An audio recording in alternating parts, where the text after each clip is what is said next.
Yeah, good morning once again. Once again, let me apologize most sincerely on behalf of the hotel that doesn't employ me.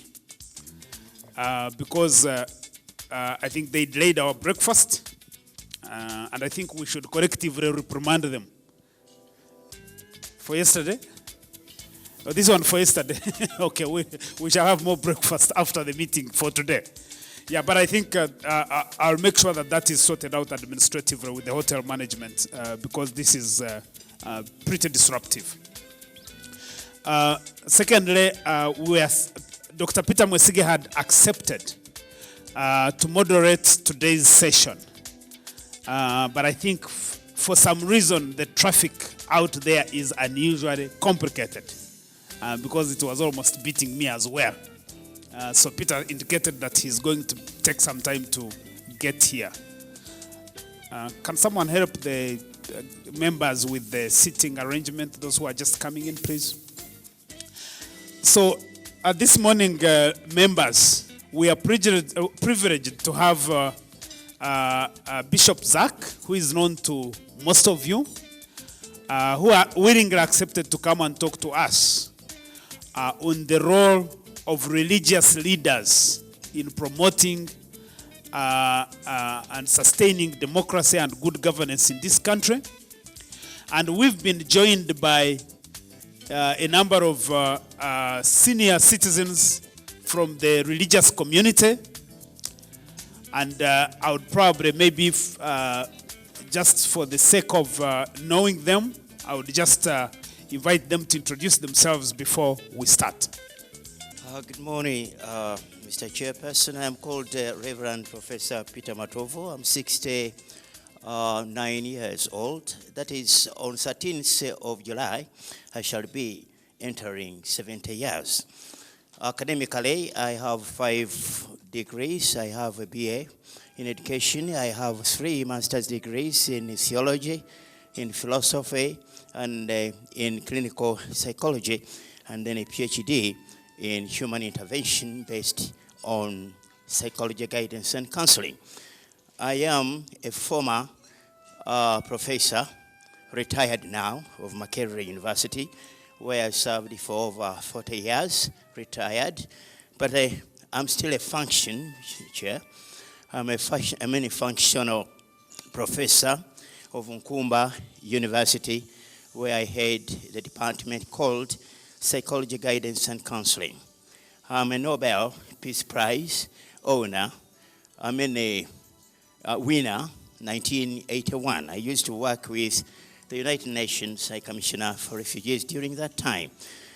I'm sorry I was requested to come here, but we teachers are like scouts. I came unknowingly what was to take place. As you can see, this morning has been disorganized. I am an author of a book which is called Interpersonal Relationship Among Technocrats and Politicians Under Decentralization in Uganda. And I'm very, very happy that what I'm reading here is concerning decentralization. And I'm very, very happy indeed that you invited me. Thank you very much, Pastor, Professor. I'm Aman Suleiman Asimwe, Office in charge of Social Services, Uganda Muslim Supreme Council. Any other of the colleagues from the religious community who is here? Yes, sir. I'm Haji Nsereko Mutumba, Director Communication, Uganda Muslim Supreme Council. Good morning, ladies and gentlemen. My name is Pastor Mwebaza Samuel. I am in charge of the Youth and Communications from the Seventh-day Adventist Church headquarters. Thank you. I'm called Jafari Senganda. I am in charge of Human Rights and Conflict Resolution at Uganda Muslim Supreme Council. I'm Miga James from Uganda Orthodox Church, Peace and Justice Department. Yeah, thank you very much, colleagues. I'm advised that Professor Matov comes from the Uganda Orthodox Church. So, colleagues and elders from the religious community, Bishop Zach. Before you are members of the State of the Nation platform. And as you may have read from the brochure about the platform, these are really Ugandans from different walks of life. They represent the business community, the political community, the civil society community, the media. It's really a cross-section of Ugandans whom we thought could come together to be able to maintain a conversation over issues of national importance in this country, and really a bipartisan conversation. And we've seen that evolving over the last time we launched the platform in October last year, and we meet every first Friday of the month, where we listen to guest speakers speaking on specific topics. We also listen to panelists. Sometimes actually members of the platform also act as panelists just to address specific topics. So with that, I am going to actually hand over to Dr. Peter Mwesige, who has just joined us. And Peter, you are absolutely challenged with the time, because the hotel disrupted us very seriously this morning by failing to deliver our goodies on time. So we've already lost 22 minutes. That is not very little time. So I'm going to hand over to you so that you can take us through the session this morning. So Peter, you're most welcome. Thank you, Godba. Good morning, everybody. I'm sorry I came in late. I got a bug. If I was a footballer, I wouldn't be here. I would be somewhere in the papers being written about. It's my pleasure to introduce the topic. Today's topic is the role of religious leaders in promoting and sustaining democracy and good governance in Uganda. And Bishop Zach, we are pleased to have you with us. Since we have lost a lot of time already, we are going to give Bishop Zach 25 minutes and then play around with the time after that. Bishop Zach? Thank you very much. The letter I received, actually, the title that I was given is The Role of the Church in Building a Foundation for Good Governance in Uganda towards 2011 elections and beyond. Is that all right? Yeah, it's okay, absolutely. Okay. Let me start by saying how grateful I am to those who considered me worthy to come. I hope you'll be able to keep that opinion by the end I finish my remarks. Because I don't have much time for the niceties, I will straight go to the subject. Let me clarify the nature of the subject for discussion. There are at least 5 elements of this subject that I think it's important to capture. First, the role of the churches. In the title given to me, it was the role of the church. And I think we want to say the role of the churches, because church would assume some commonality, some homogeneity, some common traits. And truth be told, there is much more diversity in the nature of churches in this country than there is commonality. So we want to keep it to churches. But secondly, because I think it's important within the conceptual idea of churches to include other religious groupings. So I would like to use therefore the more generic religious groupings. I won't even use the word religion, because the word religion has become misused and overused. So religious groupings. And therefore, when I speak about churches, religious groupings is one of the ways in which I think we need to think about it. Secondly, good governance is another of those very well debated, discussed issue. And I think for me, it is important that we ask, how do we measure governance in order to determine whether it's good or bad? And I think that it's very clear that we must look at the outcomes. The quality of life of the citizens is what will measure governance to either be good or bad. I am truly grateful that more recent works have gone beyond GDP as an indicator for quality of the life of the citizens. I am so grateful because the GDP itself as a conceptual framework for understanding the quality of life of the citizens certainly has not been leading us anywhere. And if you look at the GDP statistics given for this country, they tell you totally a different picture from the quality of the life of the citizens of Uganda. We talk about GDP growth that has been sustained at a very, very, very enviable rate, enviable levels. But actually, the truth of the matter is that does not necessarily reflect in the quality of the lives of the people. So, outcomes of the quality of, reflected in the quality of the life of the citizens. And so, conceptual tools such as the Human Development Index, poverty reduction, ultimately poverty reduction, eradication. There is an institute called Legatum that has developed Prosperity Index or the Well-Being Index that goes beyond issues that relate to the other economic variables that we have been used to. So governance, I'm saying, will be measured by the quality of the life of the citizens.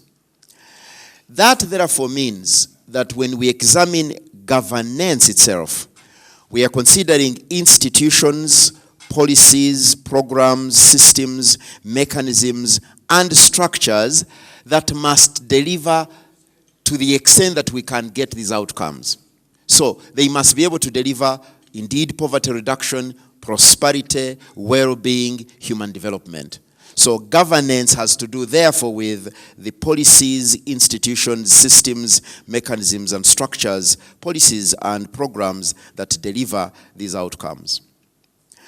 The question of building a foundation, therefore, for good governance is about examining the nature of these institutions, the foundational nature of these policies, institutions, mechanisms, and structures. We are questioning what is it undergirding these institutions and policies. So, when you ask the role of the religious groupings, churches, Muslim groups, and others, you are really asking to what extent are churches contributing positively, and I think we need to agree negatively as well, to what is happening in enabling policies, structures, institutions that ought to deliver for the quality, the well-being of the citizens. The specific question that relates to governance in Uganda 2011 election and beyond raises for us what are some of the critical issues that we must be watching over institutions, systems, mechanisms, programs, policies, and so on. How can we, what are the critical issues we should be looking at? And then what is the role of the churches and other religious groupings in informing these systems and policies? So that, in a sense, is for me to clarify the nature of the subject. Very, very quickly, I think that we have emerged as a country we've produced excellent work that gives us benchmarks, that gives us tools by which we can actually check to what extent the quality of the life of the citizens is changing. We definitely have many tools in this country. We have great policies. And let me just make reference to two. One which I've been closely associated with is the country review report. This came out of the Africa Peer Review Mechanism process and has highlighted what are some of the critical issues, that governance issues that Uganda must address in order to make the strides to improve the quality of life of the citizens of Uganda. And particularly there is a chapter in here that identifies 10 cross-cutting issues that are critical for this country. And I simply mention them. We don't have time to expand on them, but please, I think by the end, there is enough copies of this report. Each one of you can get a copy.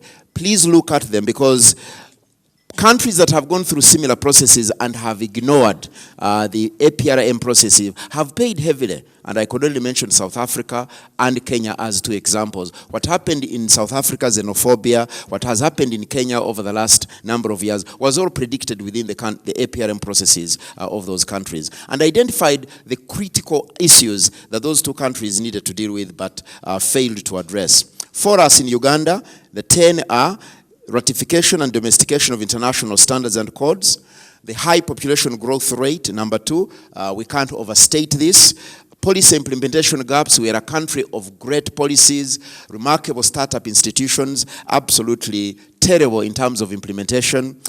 Management of political transition is a huge issue. This is a country that has not known any regime change except by violence in its recent history. The land question is huge. The resolution of the conflict in northern Uganda, it's a massive issue given its length and its impact on the entire country. The issue of decentralization is identified in the report as another huge issue. Yes, strides made, but sadly over the last number of years, the realization that the gains made on decentralization are being negated by certain actions. More recently, the management of political diversity, the ethnicization, the regionalization, the religions in our politics, the whole diversity question is a huge issue for us.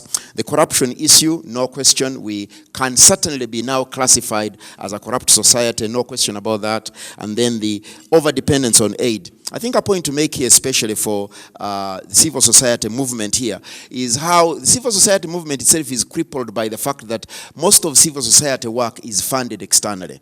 And there is therefore a sense in which funding affects the nature of the outcomes, the outputs and outcomes of the civil society. Those 10 issues are identified in this report. I certainly recommend it to you. There is a shorter version which is simply a summary. Again, there will be copies available. And there is the first progress report that the National Governing Council, which I chair. I chair the National Governing Council that is mandated to ensure the implementation of the program of action that seeks to address these governance gaps that are identified. The other important tool I think that we need to utilize that gives us the kinds of benchmarks is the National Development Plan.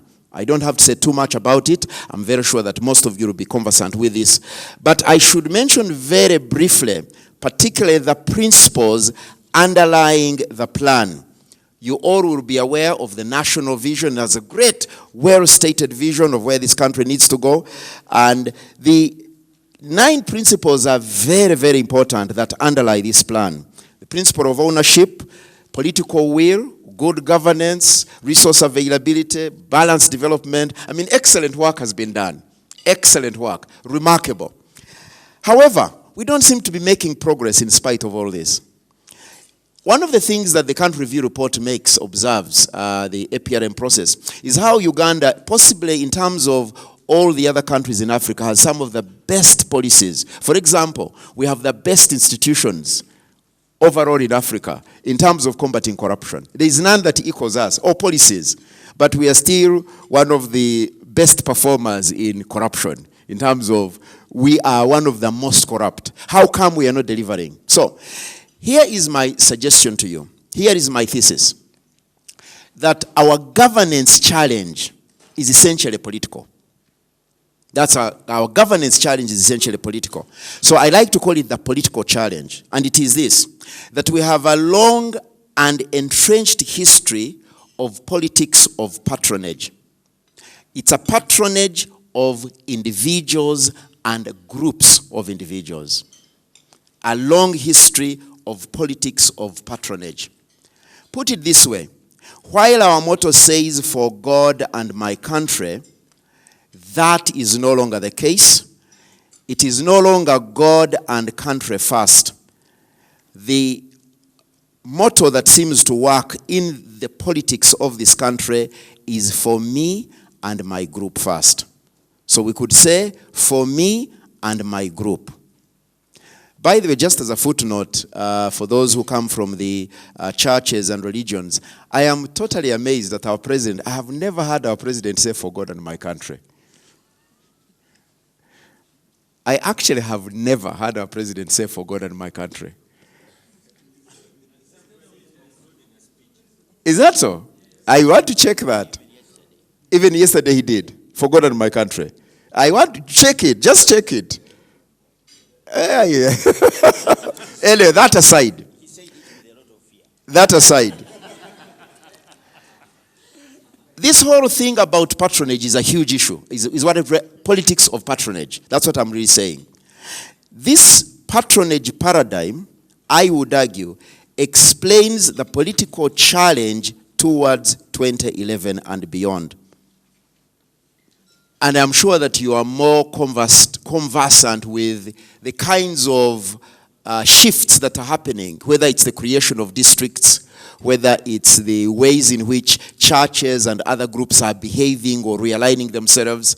I have been amazed going back to Western Uganda, a region of the country that I know fairly well, how the heightened Roman Catholic, Church of Uganda, Protestant, those divisions are so alive in ways that are simply amazing. Politics of patronage based on group identity. But it's really to do with me and my group. The leadership crisis we have, therefore, is that we do not seem to have leaders in this country that are able to go beyond this. We don't seem to have leaders in our country who are able to say, truly, for God and my country. We don't seem to have leaders that are able to say, God and country first. What is the evidence? The evidence is the level of institutional decay across the political spectrum, the governance spectrum in this country. I don't have to say too much about that. The fact that institutions do not seem to deliver their promise is a fact to reckon with across this country. And we don't have to get into details that give us evidence to that effect. The challenge, therefore, I would argue, is that if churches and religious groupings are to make a difference,